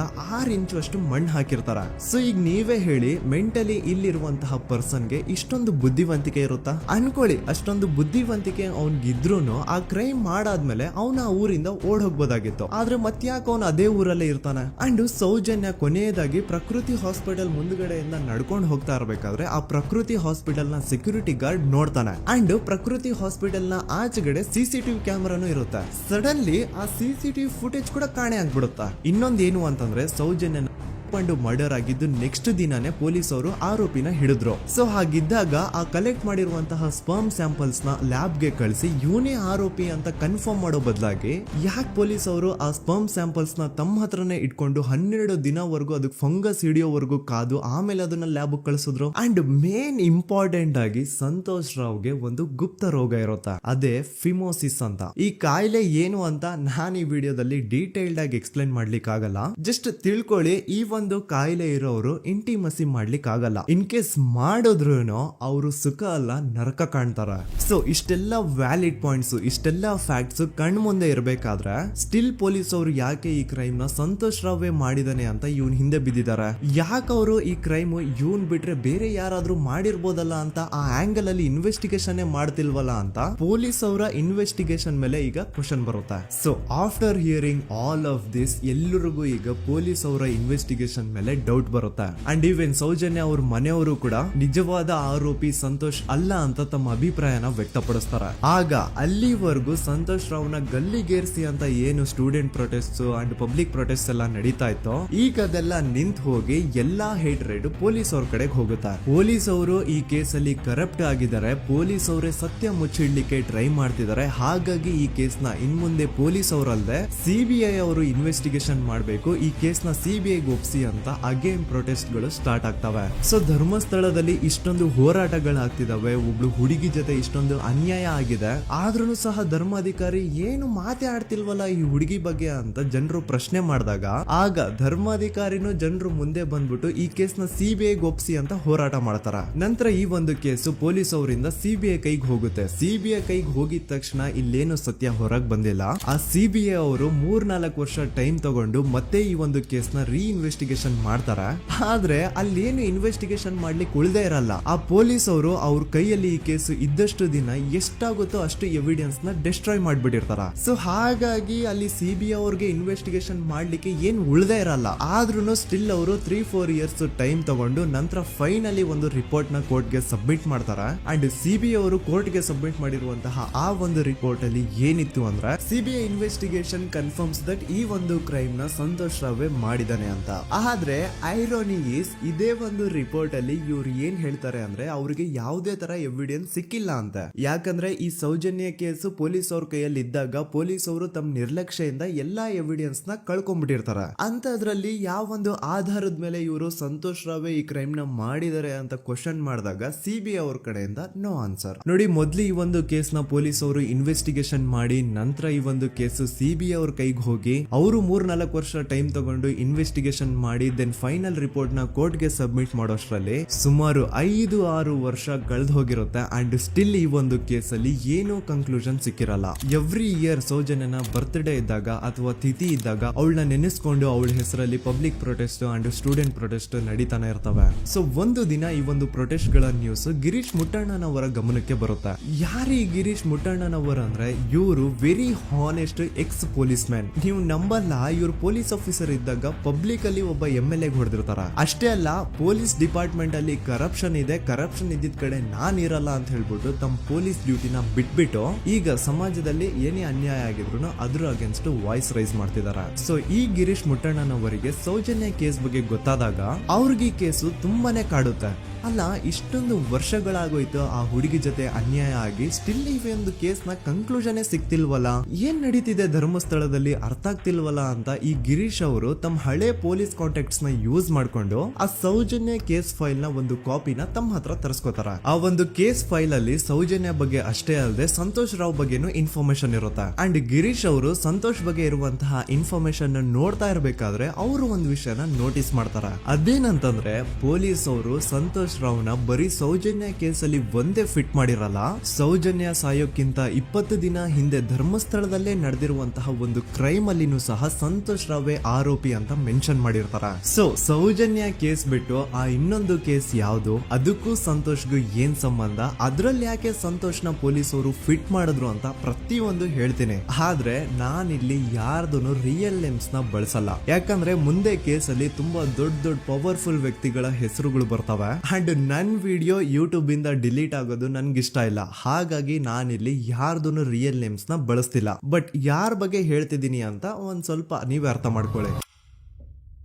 ನೋಡಿ, ಧರ್ಮಸ್ಥಳದಲ್ಲಿ ಮಾಫಿಯಾ ಕೈಂಡ್ ಆಫ್ ನಡೆಸ್ತಿರುವಂತಹ ಒಂದು ವೆರಿ ಪವರ್ಫುಲ್ ಗೌಡ್ರು ಕುಟುಂಬ ಇದೆ. ಇವ್ರ ಹತ್ರ ಬೇಜನ್ ಆಸ್ತಿ, ಬೇಜನ್ ದುಡ್ಡು, ಬೇಜನ್ ಪವರ್, ಬೇಜನ್ ಇನ್ಫ್ಲೂಯೆನ್ಸ್ ಎಲ್ಲಾನು ಇದೆ. ಆ ಊರಲ್ಲಿ ಈ ಗೌಡ್ರು ಕುಟುಂಬದ್ದು ಎಷ್ಟೊಂದು ಕಂಟ್ರೋಲ್ ಇದೆ ಅಂತಂದ್ರೆ ಅವ್ರನ್ನ ಎದುರು ಹಾಕೊಳ್ಳೋರೆ ಯಾರು ಇಲ್ಲ. ಅಂಡ್ ಈ ಒಂದು ಗೌಡ್ರು ಕುಟುಂಬ ಒಂದು ಪ್ರೈವೇಟ್ ಟ್ರಸ್ಟ್ ಹೆಸರಲ್ಲಿ ಒಂದು ವೆರಿ ಪಾಪ್ಯುಲರ್ ದೇವಸ್ಥಾನನ ಸುಮಾರು ವರ್ಷಗಳಿಂದ ತಲೆ ಮಾರುಗಳಿಂದನೂ ನಡ್ಸ್ಕೊಂಡ್ ಬಂದಿರ್ತಾರ. ಅದೇ ಒಂದು ದೇವಸ್ಥಾನದಲ್ಲಿ 60 ವರ್ಷ ವಯಸ್ಸಾಗಿರುವಂತಹ ನಾರಾಯಣ ಅನ್ನೋ ಒಬ್ಬ ವ್ಯಕ್ತಿ ಮಾವುತನಾಗಿ ಕೆಲಸ ಮಾಡ್ತಿರ್ತಾನೆ. ನಾರಾಯಣ ಅವ್ರ ತಂದೆನೂ ಅದೇ ದೇವಸ್ಥಾನದಲ್ಲಿ ಮಾವುತಾಗಿ ಕೆಲಸ ಮಾಡ್ತಾ ಇದ್ರು, ಅವ್ರ ತಂದೆನೂ ಅದೇ ದೇವಸ್ಥಾನದಲ್ಲಿ ಮಾವುತಾಗಿ ಕೆಲಸ ಮಾಡ್ತಾ ಇದ್ರು. ಸೊ ಹೀಗೆ ತಲೆ ಮಾರುಗಳಿಂದ ಮಾವುತಾಗಿನೇ ನಾರಾಯಣನ ಕುಟುಂಬ ಆ ಒಂದು ದೇವಸ್ಥಾನದಲ್ಲಿ ಕೆಲಸ ಮಾಡ್ತಾ ಇರುತ್ತೆ. ಸೊ ಒಮ್ಮೆ ತುಂಬಾ ವರ್ಷಗಳ ಹಿಂದೆ ನಾರಾಯಣ ಅವ್ರ ತಂದೆ ಆ ದೇವಸ್ಥಾನದಲ್ಲಿ ಮಾವುತಾಗಿ ಕೆಲಸ ಮಾಡ್ತಾ ಇರ್ಬೇಕಾದ್ರೆ ಆಗಿನ ದೇವಸ್ಥಾನದ ಧರ್ಮಾಧಿಕಾರಿ ಆ ಮಾವುತನ ಕೆಲ್ಸದ ಮೇಲೆ ಇರುವಂತಹ ನಿಷ್ಠೆ, ಅವನ ನಿಯತ್ತು ಅಂಡ್ ತಲೆಮಾರುಗಳಿಂದ ಅವರು ದೇವಸ್ಥಾನಕ್ಕೆ ಸಲ್ಲಿಸ್ತಿರುವಂತಹ ಸೇವೆನ ಮೆಚ್ಚಿ ಆ ಧರ್ಮಾಧಿಕಾರಿ ಆ ನಾರಾಯಣ ಅವ್ರ ತಂದೆ ಆ ಮಾವುತನಿಗೆ ಒಂದು ಜಮೀನ್ ಕೊಡ್ತಾರೆ ಆಸ್ ಎ ಗಿಫ್ಟ್ ಆಗಿ. ಸೊ ಈಗ ಫ್ಲಾಶ್ ಬ್ಯಾಕ್ ಇಂದ ಒಂದ್ ಸ್ವಲ್ಪ ಮುಂದೆ ಬರುವ 2010-11ರಲ್ಲಿ ಯಾವೊಂದು ಜಮೀನ್ ಆಗಿನ ಧರ್ಮಾಧಿಕಾರಿ ನಾರಾಯಣ ಅವ್ರ ತಂದೆಗೆ ಆಸ್ ಎ ಗಿಫ್ಟ್ ಆಗಿ ಕೊಟ್ಟಿದ್ರು, ಈಗ ನಾರಾಯಣ ಅವ್ರ ತಂದೆ ಸತ್ ಹೋಗಿ ಆ ಒಂದು ಜಮೀನು ನಾರಾಯಣ ಹೆಸರಿಗೆ ಆಗಿರುತ್ತೆ. ಅಂಡ್ ಆಗಷ್ಟೇ ಗೊತ್ತಾಗುತ್ತೆ ಆ ಜಮೀನ್ ವೆರಿ ಆಪೋಸಿಟ್ ಒಂದು ದೊಡ್ಡ ಹೈವೇ ಬರ್ತಿದೆ ಅಂಡ್ ಅದರಿಂದ ಜಮೀನ್ ರೇಟು 10 ಪಟ್ಟು ಜಾಸ್ತಿ ಆಗುತ್ತೆ ಅಂತ. ಸೊ ಈ ವಿಷಯ ಗೊತ್ತಾಗಿ ನೋಡಿ ದಾನ ಮಾಡದಂತಹ ಧರ್ಮಾಧಿಕಾರಿ ಅಂತೂ ಸತ್ ಹೋದ್ರು, ಆದ್ರೆ ಅವ್ರ ಮುಂದಿನ ಪೀಳಿಗೆ ಅವ್ರಿಗೆ ಈ ಜಮೀನ್ ಮೇಲೆ ಕಣ್ಬಿದ್ದು ನಾರಾಯಣ ಅವ್ರ ಹತ್ರ ಆ ಜಾಗನ ವಾಪಸ್ ಕೇಳ್ತಾರ. ಆದ್ರೆ ನಾರಾಯಣ ಕೊಡಲ್ಲ. ಇಲ್ಲ ನಾನ್ ಯಾಕೆ ಕೊಡ್ಲಿ, ನಮ್ ತಂದೆಯಿಂದ ಸಿಕ್ಕಿರುವಂತಹ ಜಮೀನ್ ಇದು, ನಮ್ ತಂದೆಯ ಕೊನೆ ಗುರುತು ಇದು ನನ್ನ ಹತ್ರ ಇರೋದು, ಸೊ ಇದನ್ನ ನಾನ್ ಯಾವುದೇ ಕಾರಣಕ್ಕೂ ಬಿಟ್ಕೊಡಲ್ಲ ಅಂತ ಆ ಗೌಡ್ರು ಕುಟುಂಬನ ನಾರಾಯಣ ಎದುರು ಹಾಕೋತಾರ. ಆಗ ಗೌಡ್ರು ಕುಟುಂಬದವ್ರಿಗೆ ಕೋಪ ಬಂದು ಅವ್ರೇನ್ ಮಾಡ್ತಾರೆ ಅಂದ್ರೆ ನಾರಾಯಣ ಮನೆಗೆ ನೀರಿನ ಸಪ್ಲೈ ಇರುತ್ತಲ್ವಾ ಅದನ್ನ ಬಂದ್ ಮಾಡ್ತಾರ, ಎಲೆಕ್ಟ್ರಿಸಿಟಿ ಸಪ್ಲೈನು ಕಟ್ ಆಫ್ ಮಾಡ್ತಾರ, ಊರಲ್ಲಿರುವಂತಹ ಎಲ್ಲಾ ಚರಂಡಿಗಳನ್ನ ಕ್ಲೀನ್ ಮಾಡಿ ಆ ಕಸ ಏನಿರುತ್ತೋ ಅದನ್ನ ತಂದು ನಾರಾಯಣ ಮನೆ ಮುಂದೆ ಹಾಕ್ತಾರ. ಇಷ್ಟೇ ಅಲ್ಲ, ನಾರಾಯಣ ಅವ್ರ ಹೆಂಡತಿ ಮಕ್ಕಳು ಎಲ್ಲಾದ್ರೂ ಆಚೆ ಹೋಗ್ತಾ ಬರ್ತಾ ಇದ್ರೆ ಅವ್ರನ್ನ ಕೆಟ್ಟದಾಗ ಬೈಯೋದು, ಹೊಡ್ಕೊಳ್ಳೋದು, ಬಡ್ಕೊಳ್ಳೋದೆಲ್ಲ ಮಾಡ್ತಿರ್ತಾರ. ಇಷ್ಟೆಲ್ಲ ಆಗ್ತಾ ಇದ್ರು ಸ್ಟಿಲ್ ನಾರಾಯಣ ಮಾತ್ರ ಆ ಜಾಗನ ಬಿಟ್ಕೊಡಲ್ಲ. ಆ ಜಾಗದ್ಗೋಸ್ಕರ ನೀನ್ ಬೇಕಿದ್ರೆ ಇದನ್ನೆಲ್ಲ ಸಹಿಸ್ಕೊಂಡಿರಪ್ಪ, ನಮ್ ಕೈಲಂತೂ ಆಗಲ್ಲ ಅಂತ ನಾರಾಯಣನ ಹೆಂಡತಿ ಮಕ್ಕಳು ಅವನ್ನ ಬಿಟ್ಟು ಬೇರೆ ಊರಿಗೆ ಹೋಗ್ಬಿಡ್ತಾರ. ಈಗ ಮನೆಯಲ್ಲಿ ನಾರಾಯಣ ಅಂಡ್ 45 ವರ್ಷ ವಯಸ್ಸಿರುವಂತಹ ನಾರಾಯಣ ಅವ್ರ ತಂಗಿ ಯಮುನಾ ಅವ್ರು ಮಾತ್ರ ಇಬ್ರೇ ಇರ್ತಾ ಇದ್ರು. ಸೊ ಒಂದೊಳ್ಳೆ ಅವಕಾಶ ನೋಡ್ಕೊಂಡು 21 ಸೆಪ್ಟೆಂಬರ್ 2012 ಮನೆಯಲ್ಲಿ ನಾರಾಯಣ ಹಾಗೂ ಯಮುನಾ ಇರ್ಬೇಕಾದ್ರೆ ಯಾರೋ ಮನೆ ಒಳಗಡೆ ನುಗ್ಗಿ ನಾರಾಯಣನ್ಗೆ ಹೊಡೆದು ಯಮುನಾಗೂ ಸಹ ಹೊಡೆದು ನಂತರ ಅವಳು ಮಾಡಿ ದೆನ್ ನಾರಾಯಣ ಹಾಗೂ ಯಮುನನ ತಲೆನ ಒಂದು ರುಬ್ಬಗುಂಡಿಂದ ಚಚ್ಚಿ ಸಾಯಿಸ್ಬಿಡ್ತಾರ. ಈ ಕೊಲೆ ಆಗಿದ್ದು ಕಳ್ಳತನಗೋಸ್ಕರ ಅಂತ ಪೊಲೀಸ್ ಅವರು ತಮ್ಮ ರಿಪೋರ್ಟ್ ಅಲ್ಲಿ ಬರೀತಾರ. ಆದ್ರೆ ಪಾಯಿಂಟ್ ಏನ್ ಗೊತ್ತಾ, ಆ ಮನೇಲಿ ಒಂದ್ ಸ್ವಲ್ಪನೂ ಹಣ ಆಗ್ಲಿ ಅಥವಾ ಬಂಗಾರ ಆಗ್ಲಿ ಕಳ್ಳತನ ಆಗಿರಲ್ಲ. ಕಳ್ಳತನ ಆಗಿರೋದು ಕೇವಲ ಆ ಮೇನ್ ರೋಡ್ ಅಲ್ಲಿ ಇದ್ದಂತಹ ಪ್ರಾಪರ್ಟಿ ಪೇಪರ್ಸ್. ಎಂತ ಕೋಇನ್ಸಿಡೆನ್ಸ್ ನೋಡಿ, ಯಾವ ಒಂದು ಜಮೀನಿನ ಪತ್ರ ನಾರಾಯಣ ಮನೆಯಿಂದ ಕಳ್ಳತನ ಆಗಿದ್ವೋ ಅದೇ ಒಂದು ಜಮೀನಲ್ಲಿ 10 ವರ್ಷ ಆದ ನಂತರ ಒಂದು ದೊಡ್ಡ ಹೋಟೆಲ್ ಸ್ಥಾಪನೆ ಆಗುತ್ತೆ ಅಂಡ್ ಆ ಹೋಟೆಲ್ ನ ಇನಾಗ್ರೇಷನ್ ಗೆ ಚಿಕ್ಕ ಗೌಡ್ರು ಬರ್ತಾರ. ಸೊ ಈಗೇನು ನಾರಾಯಣ ಹಾಗೂ ಯಮುನನ ಕೊಲೆ ಆಗಿದ್ಯೋ ಇದಾಗಿದ್ದು 20 ದಿನ ಆದ್ಮೇಲೆ ಸೌಜನ್ಯ ಜೊತೆ ಅಂತ ನಿರ್ದಯ ಘಟನೆ ಆಗಿದ್ದು. ಸೊ ಪೊಲೀಸ್ ಅವರು ಸೌಜನ್ಯ ಕೇಸಲ್ಲಿ ಸಂತೋಷ್ ರಾವ್ನ ಫಿಟ್ ಮಾಡೋದಲ್ದೆ ಈ ಒಂದು ನಾರಾಯಣ ಹಾಗೂ ಯಮುನಾ ಕೇಸಲ್ಲೂ ಸಹ ಸಂತೋಷ್ ರಾವ್ನೆ ಫಿಟ್ ಮಾಡಿರ್ತಾರ. ಇಲ್ಲಿ ಡೇಟ್ಸ್ ನ ಸ್ವಲ್ಪ ನೆನ್ಪಿಟ್ಕೊಳ್ಳಿ. ನಾರಾಯಣ ಹಾಗೂ ಯಮುನನ ಕೊಲೆ ಆಗಿದ್ದು 21 ಸೆಪ್ಟೆಂಬರ್ 2012 ಅಂಡ್ ಸಂತೋಷ್ ರಾವ್ ಧರ್ಮಸ್ಥಳ ಬಂದಿದ್ದು 9 ಅಕ್ಟೋಬರ್ 2012, 20 ದಿನ ಆದ್ಮೇಲೆ. ಸೊ ನಾರಾಯಣ ಹಾಗೂ ಯಮುನನ ಕೊಲೆ ಆದಾಗ ಊರಲ್ಲೇ ಇಲ್ದೆ ಎಲ್ಲೋ ಶೃಂಗೇರಿಯಲ್ಲಿ ಯಾವುದೋ ಒಂದು ಹೋಟೆಲ್ ಅಲ್ಲಿ ಕೆಲಸ ಮಾಡ್ತಿದ್ದಂತಹ ಸಂತೋಷ್ ರಾವ್ ಹೇಗೆ ಈ ಒಂದು ಕೇಸಲ್ಲಿ ಆರೋಪಿ ಆಗ್ತಾನೆ? ಸೊ ಇದೇ ಒಂದು ಪಾಯಿಂಟ್ ನ ನೋಟಿಸ್ ಮಾಡಿ ಗಿರೀಶ್ ಮುಟ್ಟಣ್ಣನವರು ಧರ್ಮಸ್ಥಳಕ್ಕೆ ಬಂದು ಸಂತೋಷ್ ನ ಲಾಯರ್ ಜೊತೆ ಡಿಸ್ಕಸ್ ಮಾಡ್ತಾರ. ದೆನ್ ಫೈನಲಿ ಏನೋ ತಪ್ಪು ಮಾಡದೆ ಸುಳ್ಳು ಆರೋಪಗಳಿಂದ ಕರಪ್ಟ್ ಪೊಲೀಸ್ ಆಫೀಸರ್ಸ್ ನ ಮಿಸ್ಲೀಡಿಂಗ್ ಇನ್ವೆಸ್ಟಿಗೇಷನ್ ಇಂದ ಸಂತೋಷ್ ರಾವ್ ತನ್ನ ಜೀವನದ 8-10 ವರ್ಷನ ಜೈಲಲ್ಲಿ ಕಳೆದು ಫೈನಲಿ ರಿಲೀಸ್ ಆಗ್ತಾನೆ. ಒಂಥರ ಈ ಕೇಸಿಂದ ಸಂತೋಷ್ ರಾವ್ನ ಇಡೀ ಲೈಫ್ ಸ್ಪಾಯ್ಲ್ ಆಗೋಯ್ತು. ಈಗ ಸಂತೋಷ್ ರಾವ್ ರಿಯಲ್ ಆರೋಪಿ ಅಲ್ಲ ಅಂತ ಕೋರ್ಟ್ ಅಲ್ಲಿ ಪ್ರೂವ್ ಆಯ್ತು. ಹಾಗಿದ್ರೆ ರಿಯಲ್ ಆರೋಪಿ ಯಾರು? ಪೊಲೀಸ್ ಅವರು ಯಾಕೆ ಕೇಸಲ್ಲಿ ಇಷ್ಟೊಂದು ಅನ್ಫೇರ್ ಇನ್ವೆಸ್ಟಿಗೇಷನ್ ಮಾಡಿದ್ರು? ಯಾರ ರಿಯಲ್ ಹೆಸರನ್ನ ಮುಚ್ಚಿಡ್ಲಿಕ್ಕೆ ಪೊಲೀಸ್ ಆಫೀಸರ್ಸ್ ಈ ಒಂದು ಕೇಸಲ್ಲಿ ಸಂತೋಷ್ ರಾವ್ನ ಸಿಗ್ಹಾಕ್ಸಿದ್ರು? ಇದೆಲ್ಲ ಥಿಂಕ್ ಮಾಡ್ತಾ ಹೋದ್ರೆ ನೋಡಿ ಆ ಊರಲ್ಲಿ ಆ ಪೊಲೀಸ್ ಆಫೀಸರ್ಸ್ಗೆ ಲಂಚ ಕೊಡೋಷ್ಟು, ಒಂದು ಪೊಲೀಸ್ ಇನ್ವೆಸ್ಟಿಗೇಷನ್ ನ ಸ್ಟಾಪ್ ಮಾಡೋಷ್ಟು ಅಥವಾ ಇನ್ವೆಸ್ಟಿಗೇಷನ್ ನ ಮಿಸ್ಲೀಡ್ ಮಾಡೋಷ್ಟು ಇನ್ಫ್ಲೂಯೆನ್ಸ್ ಆಗ್ಲಿ, ಪವರ್ ಆಗ್ಲಿ ಅಥವಾ ಮನಿ ಆಗ್ಲಿ ಊರಿನ ಗೌಡ್ರು ಹತ್ರ ಮಾತ್ರ ಇದ್ದಿದ್ದು. ಸೊ ಈಗ ಸಂಶಯದ ಮುಳ್ಳು ಗೌಡ್ರು ಕಡೆ ತಿರುಗುತ್ತಾ ನೋಡಿ. ಪೊಲೀಸ್ ಅವರು ಸುಮ್ನೆ ಸಂತೋಷ್ ರಾವ್ನ ನಾರಾಯಣ ಹಾಗೂ ಯಮುನಾ ಕೇಸಲ್ಲಿ ಫಿಟ್ ಮಾಡಿದ್ರು. ಈಗ ಆ ಒಂದು ಕೊಲೆ ಪ್ರಕರಣಕ್ಕೂ ಸಂತೋಷ್ ರಾವ್ಗೂ ಏನು ಸಂಬಂಧನೇ ಇರ್ಲಿಲ್ಲ. ಹಂಗೆ ಥಿಂಕ್ ಮಾಡಿ ನಾರಾಯಣ ಸತ್ರೆ ಅಥವಾ ಅವನ ತಂಗಿ ಯಮುನಾ ಸತ್ರೆ ಯಾರಿಗ ಅಡ್ವಾಂಟೇಜ್ ಆಗುತ್ತೆ? ಊರಿನ ಗೌಡ್ರಿಗೆ, ಯಾಕಂದ್ರೆ ಅವ್ರಿಗ ಜಮೀನ್ ಸಿಗುತ್ತಾ. ಸೊ ಈಗ ನಾರಾಯಣ ಹಾಗೂ ಯಮುನಾ ಕೇಸಲ್ಲಿ ಸಂತೋಷ್ ರಾವ್ ಆರೋಪಿ ಅಲ್ಲ ಅಂತ ಪ್ರೂವ್ ಆದ್ಮೇಲೆ ಹಾಗಿದ್ರೆ ಆ ಕೊಲೆ ಮಾಡ್ದವ್ರು ಯಾರು ಅಂತ ಹಾಗೆ ಥಿಂಕ್ ಮಾಡಿದ್ರೆ ಗಿರೀಶ್ ಮುಟ್ಟಣ್ಣನವರಿಗೆ ಆ ಊರಿನ ಗೌಡ್ರ ಮೇಲೆ ಡೌಟ್ ಬರುತ್ತೆ. ಅದೇ ಒಂದು ಡೌಟ್ ಅಲ್ಲಿ ಗಿರೀಶ್ ಮುಟ್ಟಣ್ಣನವರು ಮಹೇಶ್ ತಿಮ್ರೊಡ್ಡಿ ಅಂತ ಇನ್ನೊಬ್ರ ಜೊತೆ ಸೇರ್ಕೊಂಡು ಈ ಹಿಂದೆ ಆ ಒಂದು ಊರಲ್ಲಿ ಆ ಧರ್ಮಸ್ಥಳದಲ್ಲಿ ಈ ಊರಿನ ಗೌಡ್ರು ಯಾವ್ದಾವ್ದೆಲ್ಲ ಕ್ರೈಮ್ಗಳು ಮಾಡಿದಾರೆ ಅಂತ ಊರಿನ ಜನರಿಂದ ತಿಳ್ಕೊತಾರ. ನಂತರ ಆ ಊರಿನ ಜನ ಯಾವ್ದಾವ್ದೆಲ್ಲ ಮ್ಯಾಟರ್ಸ್ ಹೇಳಿದ್ರು ಆ ಕೇಸ್ ಫೈಲ್ಸ್ ನೆಲ್ಲ ತಿರುಗಿಸಿ ಮುರುಗಿಸಿ ನೋಡಿದಾಗ ನೀವು ನಂಬಲ್ಲ, ಸೌಜನ್ಯ ಕೇಸ್ ಏನೇನು ಅಲ್ಲ, ಅದಕ್ಕಿಂತ ಭೀಕರ ಕೊಲೆಗಳು ಧರ್ಮಸ್ಥಳದಲ್ಲಿ ಆಗಿವೆ ಅಂಡ್ ಎಲ್ಲಾ ಕೊಲೆಗಳ ಹಿಂದೆ ಗೌಡ್ರು ಕುಟುಂಬದ್ದೇ ಕೈ ಇದೆ ಅಂತ ಎದ್ದು ಕಾಣಿಸುತ್ತೆ. 1977 ವೇದಾವಲ್ಲಿ ಕೇಸ್. ಧರ್ಮಸ್ಥಳ ಹತ್ತಿರ SDM ಪ್ರೈಮರಿ ಅಂಡ್ ಹೈಸ್ಕೂಲ್ ಅಂತ ಒಂದು ಸ್ಕೂಲ್ ಇರುತ್ತೆ ಅಂಡ್ ಈ ಒಂದು ಪ್ರೈವೇಟ್ ಸ್ಕೂಲ್ ಬೇರೆ ಯಾರ್ದು ಅಲ್ಲ, ಆ ಗೌಡ್ರು ಕುಟುಂಬದ. ಈ ಸ್ಕೂಲ್ ಅಲ್ಲಿ 1977 ಅಲ್ಲಿ ವೇದಾವಲ್ಲಿ ಅಂತ ಒಬ್ರು ಟೀಚರ್ ವರ್ಕ್ ಮಾಡ್ತಿರ್ತಾರ.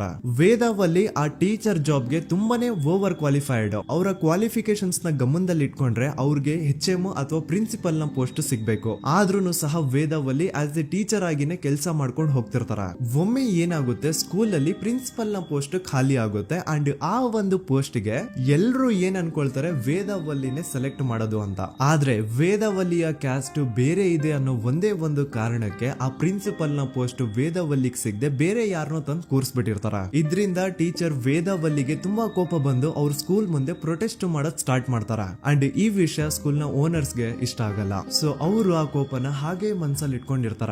ಒಮ್ಮೆ ಏನಾಗುತ್ತೆ, ಸ್ಕೂಲ್ ರಜೆ ಇರುತ್ತೆ, ವೇದಾವಲ್ಲಿ ಮನೇಲಿ ಇರ್ತಾರ ಅಂಡ್ ಅವ್ರ ಹಸ್ಬೆಂಡ್ ಡಾಕ್ಟರ್ ಅರಳೆ ಅವ್ರಿಗೆ ಯಾವ್ದೋ ಬೇರೆ ಊರಲ್ಲಿ ಒಂದು ಕಾಲೇಜ್ ಅಲ್ಲಿ ಸೆಮಿನಾರ್ ಏನೋ ಇರುತ್ತೆ. ಸೊ ಅವರು ಅಲ್ಲಿಗೆ ಹೋಗಿರ್ತಾರೆ. ಈಗ ಮನೇಲಿ ಇರೋದು ವೇದಾವಲ್ಲಿ ಒಂದೇ. ಇದೇ ಒಂದು ಅವಕಾಶನ ನೋಡ್ಕೊಂಡು ಯಾರೋ ವೇದಾವಲ್ಲಿ ಅವ್ರ ಮನೆಗೆ ನುಗ್ಗಿ ವೇದಾವಲ್ಲಿಗೆ ಹೊಡೆದು ನಂತರ ಅವ್ರನ್ನ ಜೀವಂತವಾಗಿ ಸುಟ್ಬಿಡ್ತಾರ. ಸ್ವಲ್ಪ ಹೊತ್ತು ನಂತರ ರಾತ್ರಿ ಆಗ್ತಿದ್ದಂಗೆ ಡಾಕ್ಟರ್ ಅರಳೆ ಅವರು ಮನೆಗೆ ವಾಪಸ್ ಬರ್ತಾರೆ ಅಂಡ್ ಮನೆ ಒಳಗಡೆ ಬಂದ್ ನೋಡಿದ್ರೆ ವೇದಾವಲ್ಲಿ ಅವರು ಸತ್ ಹೋಗಿ ಅವರ ಬಾಡಿ ಸುಟ್ ಹೋಗಿ ನೆಲದ ಮೇಲೆ ಬಿದ್ದಿದೆ. ಹೆಂಡತಿನ ಕಳ್ಕೊಂಡಿರುವಂತಹ ದುಃಖನ ಸೈಡ್ಗೆ ಇಟ್ಟು ಡಾಕ್ಟರ್ ಅರಳೆ ಅವರು ಮೊದ್ಲು ಪೊಲೀಸ್ ಸ್ಟೇಷನ್ ಹೋಗ್ಬಿಟ್ಟು ನಮ್ ಮನೆಗೆ ನಾನು ಇಲ್ದೇ ಇರುವಂತಹ ಸಮಯನ ನೋಡ್ಕೊಂಡು ಯಾರೋ ಮನೆ ಒಳಗಡೆ ನುಗ್ಗಿ ನನ್ನ ಹೆಂಡತಿನ ಹೊಡೆದು ನಂತರ ಅವಳನ್ನ ತುಂಬಾ ಭೀಕರವಾಗಿ ಸಾಯಿಸಿದರೆ ಅಂತ ಪೊಲೀಸ್ ಅವ್ರಿಗೆ ರಿಪೋರ್ಟ್ ಕೊಡಕ್ ಹೋದ್ರೆ ಅಲ್ಲಿ ಪೊಲೀಸ್ ಅವರು ಉಲ್ಟಾ ಡಾಕ್ಟರ್ ಅರಳೆ ಮೇಲೆನೆ FIR ಬರ್ದು ನೀನೇ ನಿನ್ ಹೆಂಡತಿನ ಸಾಯಿಸಿದ್ಯಾ, ನಾಟಕ ಮಾಡಬೇಡ ಅಂತ ಅವ್ರನ್ನೇ ಅರೆಸ್ಟ್ ಮಾಡ್ಬಿಡ್ತಾರ. ನಂತರ 2-3 ವರ್ಷ ಜೈಲಲ್ಲೇ ಇದ್ದು ಡಾಕ್ಟರ್ ಅರಳೆ ಅವರು ತಮ್ಮ ಫ್ರೆಂಡ್ಸ್ ಅಂಡ್ ಫ್ಯಾಮಿಲಿ ಮೂಲಕ ಎವಿಡೆನ್ಸ್ ನೆಲ್ಲ ಕಲೆಕ್ಟ್ ಮಾಡಿಸಿ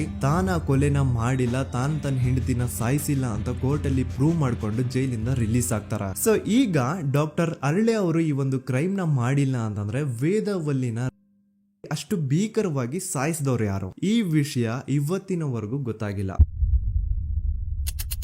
1986 ಅಲ್ಲಿ ನಡೆದಂತಹ ಪದ್ಮಲತಾ ಕೇಸ್. ಪದ್ಮಲತಾ ಅವ್ರ ತಂದೆ ಕಮ್ಯುನಿಸ್ಟ್ ಪಾರ್ಟಿನ ಲೀಡರ್ ಇರ್ತಾರೆ. ಅವ್ರ ರಿಯಲ್ ನೇಮ್ ಏನು ಅಂತ ನಮಗ್ ಗೊತ್ತಾಗಿಲ್ಲ, ಬಟ್ ಈ ವಿಡಿಯೋದಲ್ಲಿ ಅವ್ರ ಹೆಸರು ಲಕ್ಷ್ಮಣ್ ಅಂತ ಅನ್ಕೊಳ್ಳಿ. ಸೊ ಕಮ್ಯುನಿಸ್ಟ್ ಪಾರ್ಟಿನ ಲೀಡರ್ ಇರುವಂತಹ ಲಕ್ಷ್ಮಣ್ ಅವ್ರಿಗೆ ಊರಲ್ಲಿ ತುಂಬಾನೇ ಸಪೋರ್ಟ್ ಇರುತ್ತೆ, ಊರಿನ ಜನರ ಫೇವ್ರೇಟ್ ಇರ್ತಾರೆ ಇವರು. ಅಂಡ್ ಅದೇ ವರ್ಷ ಅಂದ್ರೆ 1986 ಅಲ್ಲಿ ಪಂಚಾಯತ್ ಎಲೆಕ್ಷನ್ ಬೇರೆ ಇರುತ್ತೆ ಅಂಡ್ ಎಲ್ರಿಗೂ ಗೊತ್ತಿತ್ತು ಲಕ್ಷ್ಮಣೆ ಗೆಲ್ಲೋದು ಅಂತ. ಆ ಪಂಚಾಯತ್ ಎಲೆಕ್ಷನ್ ಅಲ್ಲಿ ಲಕ್ಷ್ಮಣ್ನ ಆಪೋಸಿಟ್ ಗೌಡ್ರಿಗೆ ತುಂಬಾ ಬೇಕಾಗಿರೋರು ಒಬ್ರು ನಿಂತಿರ್ತಾರ ಅಂಡ್ ಅವ್ರಿಗೂ ಗೊತ್ತಿತ್ತು ಎಲೆಕ್ಷನ್ ಏನಾದ್ರು ಆದ್ರೆ ಲಕ್ಷ್ಮಣ ಎಲೆಕ್ಷನ್ ಅಲ್ಲಿ ಗೆಲ್ಲೋದು ಅಂತ. ಸೊ ಎಲ್ಲಿ ಸೋತೋಗ್ಬಿಡ್ತೀವೋ ಅನ್ನೋ ಭಯಕ್ಕೆ ಆ ಗೌಡ್ರು ಕಡೆ ಅವ್ರು ಏನ್ ಮಾಡ್ತಾರೆ, ಲಕ್ಷ್ಮಣ್ನ ಅಪ್ರೋಚ್ ಮಾಡಿ ಮುಚ್ಕೊಂಡು ಈ ಪಂಚಾಯತ್ ಎಲೆಕ್ಷನ್ ಅಲ್ಲಿ ನಿನ್ ನಾಮಿನೇಷನ್ ನ ಕ್ಯಾನ್ಸಲ್ ಮಾಡು ಅಂತ ವಾರ್ನಿಂಗ್ ಕೊಡ್ತಾರ.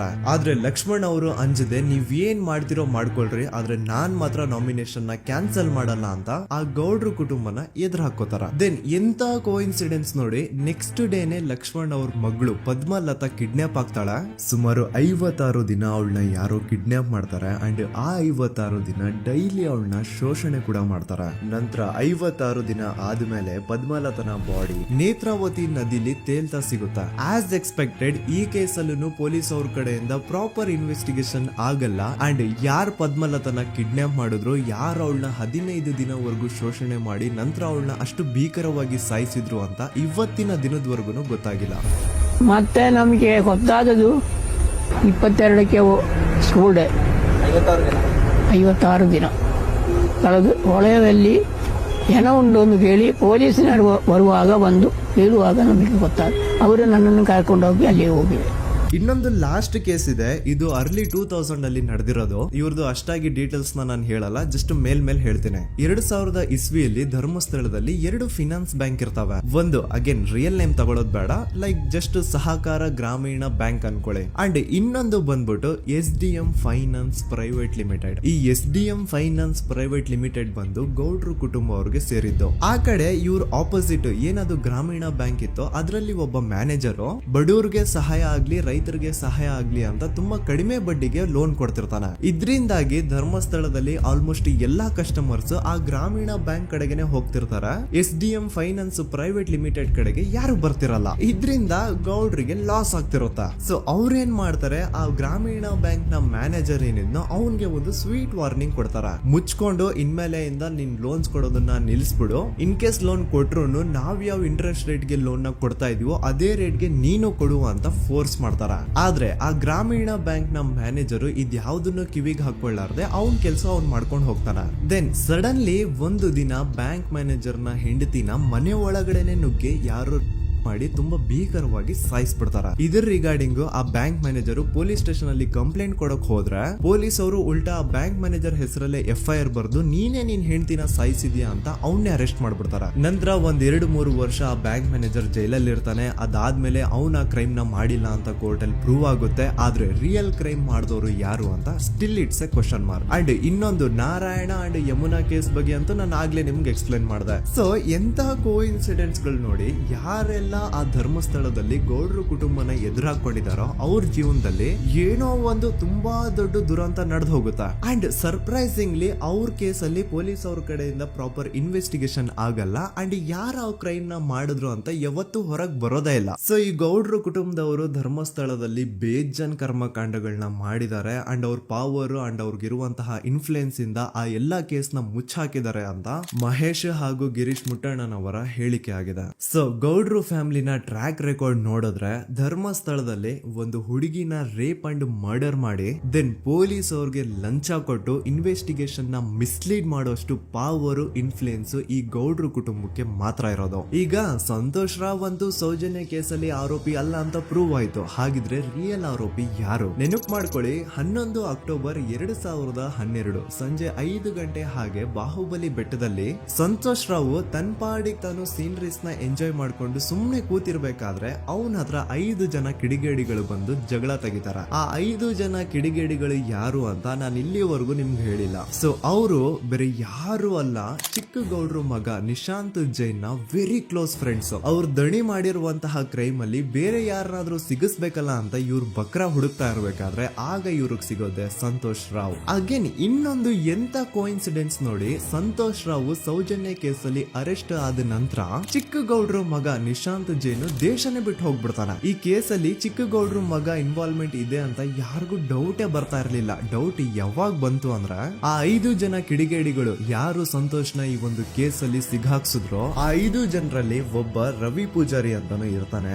ಅವನ್ಗೆ ತಾನು ತಪ್ಪು ಮಾಡಿದೀನಿ ಅಂತ ಗಿಲ್ಟ್ ಕಾಡುತ್ತೋ ಅಥವಾ ಬೇರೆ ಏನೋ ಗೊತ್ತಿಲ್ಲ, ಆದ್ರೆ ಅವನೇ ಸ್ವತಃ ಪೊಲೀಸ್ ಅವ್ರ ಹತ್ರ ಹೋಗ್ಬಿಟ್ಟು ಸೌಜನ್ಯ ಕೇಸಲ್ಲಿ ನಿಜವಾದ ಆರೋಪಿ ಸಂತೋಷ್ ಅಲ್ಲ ಕಂಡ್ರು, ಅವನ್ನ ಸುಮ್ನೆ ಸಿಗಾಕ್ಸಿರೋದಷ್ಟೇ, ನಿಜವಾದ ಆರೋಪಿಗಳು ಚಿಕ್ಕ ಗೌಡ್ರು ಮಗ ನಿಶಾಂತ್ ಜೈನ್ ಅಂಡ್ ಅವನ್ ಫ್ರೆಂಡ್ಸ್ ಸೂರಜ್, ಕಿರಣ್ ಅಂಡ್ ಕಣ್ಮಣಿ ಅಂತ. ಈ ಎಲ್ಲಾ ವಿಷಯನ ರವಿ ಪೂಜಾರಿ ಪೊಲೀಸ್ ಅವ್ರಿಗೆ ತಿಳಿಸ್ತಾನೆ. ಅಗೇನ್ ಎಂತ ಒಂದು ಕೋಇನ್ಸಿಡೆನ್ಸ್ ನೋಡಿ, ಈ ವಿಷಯಗಳನ್ನ ಊರಿನ ಜನರು ಮುಂದೆ ಹೇಳಿದಂತಹ ರವಿ ಪೂಜಾರಿ ಆಕಸ್ಮಿಕವಾಗಿ ಸತ್ ಹೋಗ್ಬಿಡ್ತಾನೆ. ಇವನು ಹೇಳಿದ್ದು ನಿಜ ಅಂತ ಜನರಿಗೆ ಯಾವಾಗ ಕನ್ಫರ್ಮ್ ಆಗುತ್ತೆ ಅಂದ್ರೆ ಸೌಜನ್ಯಗೆ ತುಂಬಾ ಹತ್ರವಾದವ್ರು ಒಬ್ರು ಯಶೋಧ ಅನ್ನೋರು ಕೋರ್ಟ್ ಅಲ್ಲಿ ಬಂದ್ಬಿಟ್ಟು ಸೌಜನ್ಯ ಕೊಲೆ ಆಗಿದ್ದ ದಿನ ಆ ಒಂದು ಸ್ಪಾಟ್ ಅಲ್ಲಿ ನಾನು ಈ 3 ಜನರನ್ನ ನೋಡಿದ್ದೆ ಅಂತ ಸಾಕ್ಷಿ ಹೇಳ್ತಾರೆ. ಈಗ ಎಲ್ಲಾ ಡಾಟ್ಸ್ ನ ಕನೆಕ್ಟ್ ಮಾಡ್ತಾ ಹೋದ್ರೆ ಸೌಜನ್ಯ ಕೇಸ್ ಒಂದೇ ಅಲ್ಲ, ನಾರಾಯಣ ಹಾಗೂ ಯಮುನಾ ಕೇಸಲ್ಲೂ, ವೇದವಲ್ಲಿ ಕೇಸಲ್ಲೂ, ಆ ಬ್ಯಾಂಕ್ ಮ್ಯಾನೇಜರ್ ನ ಕೇಸಲ್ಲೂ ಹಾಗೂ ಪದ್ಮಲತಾ ಕೇಸಲ್ಲೂ ಸೀದಾ ಡೈರೆಕ್ಟ್ ಡೌಟ್ ಬರೋದೆ ಊರಿನ ಗೌಡ್ರ ಮೇಲೆ. I really want to appreciate Kudla Rampage YouTube channel, Third Eye YouTube channel, Girish ಮುಟ್ಟಣ್ಣನವರು ಸರ್ ಹಾಗೂ ಮಹೇಶ್ ಅವರು ಅಂಡ್ ಆಲ್ ಅದರ್ಸ್. ಇವರ ಕಾನ್ಸ್ಟೆಂಟ್ ಎಫರ್ಟ್ಸ್ ಇಂದಾನೆ ಸತ್ಯ ಏನಂತ 1 by 1 ಹೊರಗೆ ಬರ್ತಿದೆ and they are trying their level best to catch real criminals. At present Sowjanya case ಬಗ್ಗೆ ಅಪ್ಡೇಟ್ ಏನು ಅಂತಂದ್ರೆ ಹೈಕೋರ್ಟ್ ವರೆಗೂ ಈ ಒಂದು ಕೇಸ್ ಹೋಗಿದೆ ಅಂಡ್ ಈ ಕೇಸಲ್ಲಿ ಈಗ ಇನ್ನೊಮ್ಮೆ ಮತ್ತೆ ಫ್ರೆಶ್ ಆಗಿ ರೀಇನ್ವೆಸ್ಟಿಗೇಷನ್ ಸ್ಟಾರ್ಟ್ ಆಗಬೇಕು ಅಂತ ಹೋರಾಟ ನಡೀತಿದೆ. ಸುದೂತ ಪ್ರಜೆಗಳೇ, ಇದಾಗಿತ್ತು ಸೌಜನ್ಯ ಕೇಸ್ ಬಗ್ಗೆ ನಮ್ಮ ಒಂದು ಡೀಟೇಲ್ಡ್ ವಿಡಿಯೋ. ಈ ವಿಡಿಯೋದಲ್ಲಿ ನನ್ನಿಂದ ಎಲ್ಲಾದ್ರೂ ಏನಾದ್ರೂ ಚಿಕ್ಕ ಪುಟ್ಟ ಇನ್ಫಾರ್ಮೇಶನ್ ಮಿಸ್ ಆಗಿದ್ರೆ ಅಥವಾ ಮಿಸ್ಟೇಕ್ ಆಗಿದ್ರೆ ಅದನ್ನ ದಯವಿಟ್ಟು ಕಮೆಂಟ್ ಸೆಕ್ಷನ್ ಅಲ್ಲಿ ಹೈಲೈಟ್ ಮಾಡಿ. ಈ ವಿಡಿಯೋ ಯಾವಾಗ ಯೂಟ್ಯೂಬ್ ಇಂದ ಡಿಲೀಟ್ ಆಗುತ್ತೋ ನನ್ಗಂತೂ ಗೊತ್ತಿಲ್ಲ. ಸೊ ಪ್ಲೀಸ್ ಆದಷ್ಟು ಬೇಗ ಇದನ್ನ ಎಲ್ಲಾ ಕಡೆ ಶೇರ್ ಮಾಡಿ. ಓಕೆ ಪ್ರಜೆಗಳೇ, ಇವತ್ತಿಗಿಷ್ಟು ಸಾಕು ಅನ್ಕೊಳ್ತೀನಿ. ನಾನು ನಿಮ್ಮ ದೂತ ಸಮೀರ್ MD. ಮತ್ತೆ ಸಿಗ್ತೀನಿ ನೆಕ್ಸ್ಟ್ ವಿಡಿಯೋದಲ್ಲಿ.